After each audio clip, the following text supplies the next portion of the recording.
Record low temperatures in the Steel City didn't put the freeze on Pittsburgh, Pennsylvania's Veterans Day Parade and Steel City Salutes the Troops celebration this Veterans Day weekend. Pittsburgh's Veterans Day Parade was led by a joint service color guard made up of airmen, soldiers, sailors, Marines, and the Coast Guardsmen from the military units near the Pittsburgh region. People lined the streets to cheer for the veterans, both retired and still currently serving. Future service members were represented by the local JROTC units, and marching bands filled the cold air with patriotic tunes.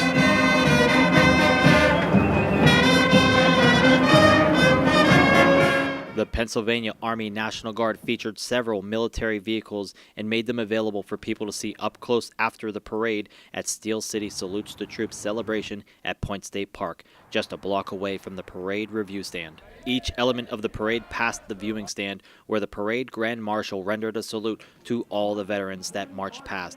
This year's Grand Marshal was Command Sergeant Major Christopher Kepner, the senior enlisted advisor to the National Guard Bureau.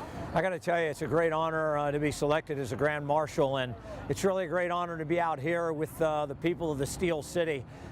You know, it was really cold this morning, and the streets were lined with people who were cheering the veterans on, and patriotism and respect for the veterans lives here in the Steel City, and it's a great honor for me to be a part of that this year. When the parade ended, Steel City Salutes the Troops began.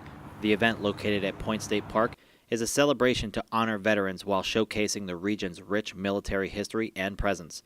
This marked the 4th year of the outdoor open house.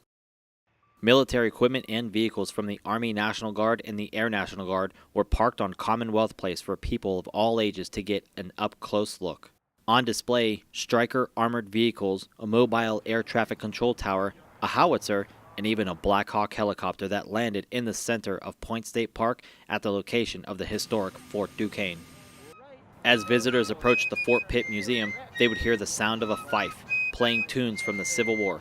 Reenactors who were dressed in the uniforms of the Civil War and the Revolutionary War demonstrated weapons from each era and talked about the challenges soldiers faced in those days. It's a time for me to reflect as well and think about all of those other veterans who have gone before me, who have really set the foundation for where our military is at today. The culmination of the celebration was a mass joint swearing-in ceremony led by retired Army Colonel Gordon R. Lamb. Over 50 new recruits from all branches of service stood in formation and took the oath of enlistment. That I will support and defend the Constitution of the United States.